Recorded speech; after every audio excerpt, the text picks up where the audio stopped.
Guys welcome back to our channel. తమ్ముళ్ళని చూసే ఉంటారు కదా, దయ్యాల గురించి మాట్లాడబోతున్నాం. నిజంగా పల్లెటూరులో ఉండే వారికి దయ్యాల వల్ల భయం ఎందుకు ఉంటుంది? అదే సిటీలో ఉండే వాళ్ళని చూసుకుంటే దయ్యాల భయాలు వాళ్ళకు ఉండవు. నిజంగా దయ్యాలు ఉంటాయని చెప్పేసి వాళ్ళు ఎవరు కూడా నమ్మరు. అదే మీరు పల్లెటూర్లకు వెళ్ళి చూస్తే ప్రతి ఒక్కరు కూడా ఆ గట్టుకు వెళ్తే దయ్యం ఉంటుంది, ఈ శ్మశాన వాటిక దగ్గరేమో దయ్యం ఉంటుంది, మన ఇంటి పక్కన ఎవరినైనా దహనం చేస్తే అక్కడ కూడా దయ్యాలు ఉంటాయి. చనిపోయిన వాళ్ళు ఇల్లు ఖాళీ చేయాలి ఖచ్చితంగా, ఆ ఇంట్లో ఖచ్చితంగా దయ్యాలు ఉంటాయి. ఆ ఇంట్లో ఆ ఇంటి ఎవరైతే ఆ కుటుంబ సభ్యులు ఉంటారో వాళ్ళు ఎవరు కూడా ఆ ఇంట్లో నివసించొద్దు ఒక 1 year అని చెప్పేసి ఇలా రకరకాలుగా చూస్తూ ఉంటే చాలా విధాలుగా పల్లెటూర్లలో నివసించే వాళ్ళకు అనుమానాలు ఉంటాయి, డౌట్లు ఉంటాయి. అయితే ఇప్పుడు మనం తెలుసుకుందాం, నిజంగా దయ్యాలు ఉంటాయా, ఉండయా, అసలు దయ్యాల వల్ల ఎందుకు భయపడతారు అనేది తెలుసుకునే ప్రయత్నం చేద్దాం. చాలా మంది పల్లెటూరులో మనం చూస్తూ ఉంటాము, రోడ్ల పైన కావచ్చు, అలాగే వీధిలో కావచ్చు, అంటే మా వాళ్ళకు దయ్యం తల్లిందని అంటే చాలా రకాలుగా నిమ్మకాయలు కావచ్చు, అలాగే పసుపు కావచ్చు, గుడ్లు కావచ్చు, చికెన్ కావచ్చు, ఇలాంటి రకరకాల ఐటమ్స్ అయితే మనం రోడ్ల పైన పెడతారు. అవి వాళ్ళ నమ్మకం, అంటే ఏదో మనం అక్కడ పెట్టేస్తే మనకు పట్టిన దయ్యం పోతుందని ఆలోచనలో వాళ్ళు పెడతా ఉంటారు. కానీ వాస్తవానికి అవన్నీ ఏం నిజం కాదు, మనం జస్ట్ ఒక ఊహలో బ్రతుకుతున్నాము. అదంతా ఒక అపోహ మాత్రమే. నిజానికి ఒక ఎర్ర ముద్దనో, పచ్చ ముద్దనో, కళ్ళు సీసనో, లేదంటే ఎర్ర మిర్చినో ఏదో ఒకటి వాళ్ళ మీదికి తింపో, లేకుంటే ఏదో దిష్టి తీసో రోడ్డు మీద పెడితే మనకున్నటువంటి దయ్యం, మనకు తగిలినటువంటి దయ్యం రోడ్డు మీద నడిచే వాళ్ళు ఎవరైతే దాన్ని తొక్కుడు చేస్తారో, అంటే దాని మీద తొక్కి నడుచుకుంటూ వెళ్తారో వాళ్ళను తాకుతుందనే భ్రమలో వీళ్ళు ఆ విధంగా చేస్తూ ఉంటారు. కానీ నిజంగా ఎట్టి పరిస్థితుల్లో ఇది వాస్తవం కాదు. ఒకవేళ దయ్యం పట్టింది అనుకుందాం, దయ్యం పట్టింది అనుకుంటే పల్లెటూరులో ఉన్నటువంటి వాళ్ళకి ఎందుకు దయ్యం పడుతుంది? పెద్ద పెద్ద సెలబ్రిటీలు ఉంటారు, అలాగే డబ్బున్న వాళ్ళు ఉంటారు, చాలా మంది ఉంటారు, వాళ్ళ దగ్గర దయ్యం ఎందుకు వెళ్ళదు?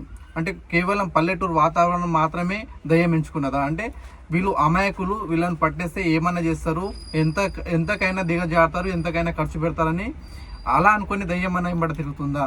లేకపోతే మనమే దయ్యం నిజంగా మనకు పడుతుందని ఆలోచనలో మనం చేస్తున్నాం అనేది మనం ఆలోచించాలి.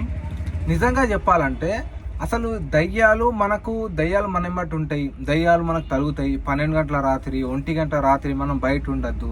పల్లెటూర్లలో మాట్లాడుకుంటూ ఉంటారు, నైట్ 1 గంటకు మనం ఆ మూలకు చూస్తే అక్కడ దీపం పెట్టుకొని ఉన్న దయ్యం అని చెప్పేసి మాట్లాడుకుంటూ ఉంటారు.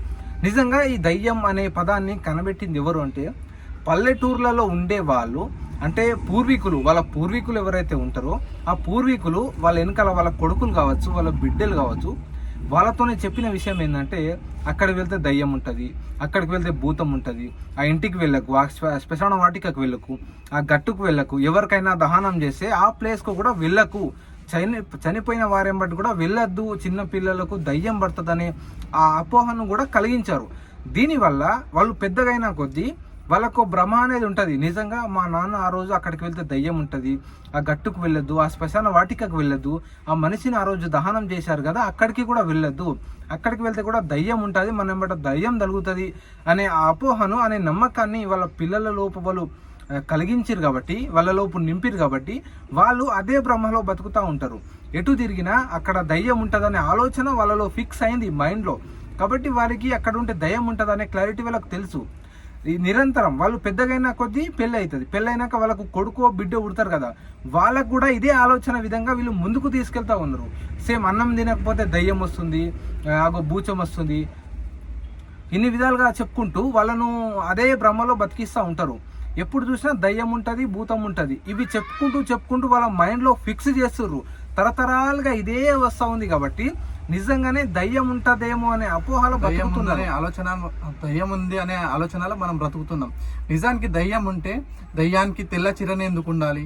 అంటే చాలా రకాలుగా చీరలు ఉంటాయి కదా, ఇంకా దయ్యం తెల్ల చీర అంటే తెల్ల చీర ఎక్కడి నుంచి తెచ్చుతుంది?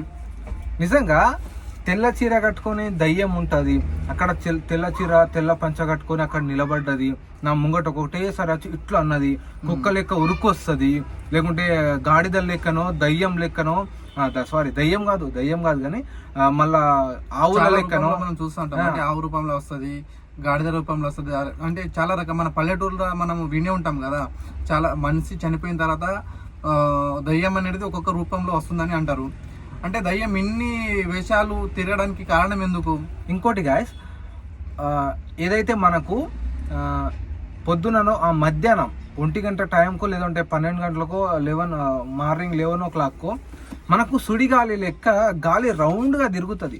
గాలి రౌండ్గా తిరిగినప్పుడు ఒకటేసారి కింద ఉన్నటువంటి డస్ట్ కావచ్చు, పరిసర ప్రాంతాలలో ఉన్నటువంటి ఆ చెత్త కావచ్చు, ఒకటేసారి లెగిచిపడినప్పుడు ఇక్కడ దయ్యం ఉన్నది, ఇందులో దయ్యం ఉంది కాబట్టి ఇలా సుట్టేస్తుంది, ఇలా గాడుపు ఒకటేసారి కొట్టుకోపోతుంది అని చెప్పేసి ఆ ఆలోచనను కూడా కలిగిస్తారు.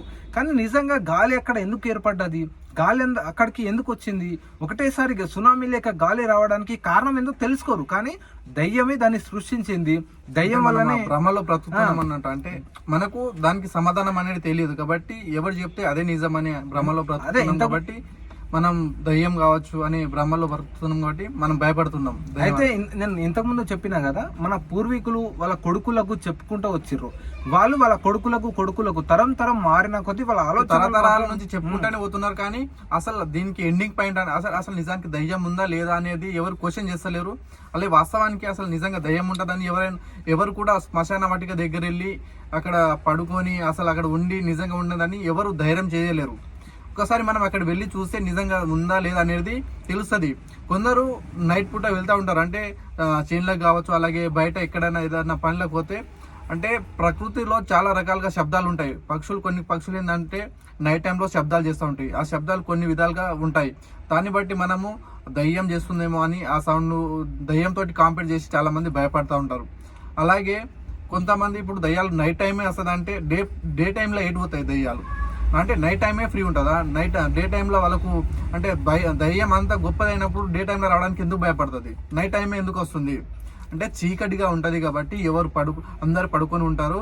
సింగిల్ ఎవరైనా బయటికి వెళ్తారు, అప్పుడు వాళ్ళకు సింపుల్గా మనం భయపెట్టచ్చు, వాళ్ళ దగ్గర నుంచి సింపుల్గా మనం డబ్బులు లాక్కోవచ్చు అనే ఆలోచనలో మనకు ఆ విధంగా మన మైండ్ను మొత్తం క్యాప్చర్ చేసి ఈ బాబాలు అలాగే సాములు అయితే ఎవరైతే ఉంటారో ఆ విధంగా డైవర్ట్ చేసి మన మైండ్ ఆ విధంగా డైవర్ట్ చేసి మన పేదోళ్ళు అయితే ఎవరైతే ముఖ్యంగా పేదోళ్ళ వాళ్ళ దగ్గర డబ్బులు లాక్కోవడానికి ఇన్ని విధాలుగా ప్రయత్నం చేస్తూ ఉంటారు. కాబట్టి మనం ప్రతి ఒక్కరం అసలు దయ్యం ఉందా లేదా అనేది మనం ప్రతి ఒక్కరం గమనించాలి. మనం ఆల్రెడీ రీసెంట్గా కూడా ఒక వీడియో చేసాము, మన ఛానల్లో ఉంటుంది. నిజంగా దయ్యం ఉంటుందా లేదా అని మనము 24 అంటే నైట్ మొత్తం 12 గంటలు మనం శ్మశాన వాటిక పైన పడుకొని కూడా మనం వీడియో చేశాము. మీకు ఎవరికైనా డౌట్ ఉంటే ఇంకా ఆ వీడియో పూర్తి చేస్తే కూడా మీకు మొత్తం డౌట్ అనేది క్లారిఫై అవుతుంది. ఇంకోటి ఏంటంటే గాయస్, నైట్ 1 గంటకు మన ఇంటి ముంగట చింత చెట్టు ఉంటే, చింతపండు తెలుసు కదా, చింతకాయలు కాసే చెట్టు మీద కూడా దయ్యం ఉంటుంది. ఆ చింతకాయ చెట్టును నరికేయాలి, ఆ చెట్టు ఇంటి ముంగట ఉంచుకోవద్దనే అపోహ కూడా కలిగిస్తారు. ఇవన్నీ మూఢనమ్మకాలు అన్నట్టు. ఇంకోటి ఏంటంటే, సపోజ్గా నేను ఇంతకుముందు చెప్పిన విధంగా సడన్గా ఒకసారి సుడిగాలి వచ్చినప్పుడు అక్కడ టాయిలెట్ పోసి కింద మట్టి మీద టాయిలెట్ పోసి ఒక ముద్ద లెక్క చేసి దాన్ని ఇట్లా విసిరేస్తే అది పోతుందనే నమ్మకాన్ని కూడా కలిగించారు మన పూర్వీకులు. కానీ అది వాస్తవం కాదు. అది అప్పుడంటే పూర్వీకులు కాబట్టి వాళ్ళు చదువుకోలేరు కాబట్టి ఏదో వాళ్ళ పెద్దవాళ్ళు వాళ్ళు తరాలుగా వాళ్ళ పెద్దమ్మలు కావచ్చు, వాళ్ళ నాయనమ్మలు కావచ్చు, వాళ్ళు చెప్పారు కాబట్టి ఏదో నమ్మిరు. ఇప్పుడు చదువుకున్నా, ఇప్పుడు ఇంత టెక్నాలజీ పెరిగినా కూడా మనం కూడా అసలు దయ్యాలు ఉన్నాయి, అయ్యో భూతాలు ఉన్నాయి, నాకు దయ్యం పట్టిందని ఆలోచనలు బ్రతుకుతున్నాం అంటే ఇక మనం అసలు ఏం చేయలేము. దీనికంటే దరిద్రం మరొకటి ఉండదు. మనం ఈ దయ్యాలు ఉన్నాయి అనే అపోహల బతికినంత కాలం మనం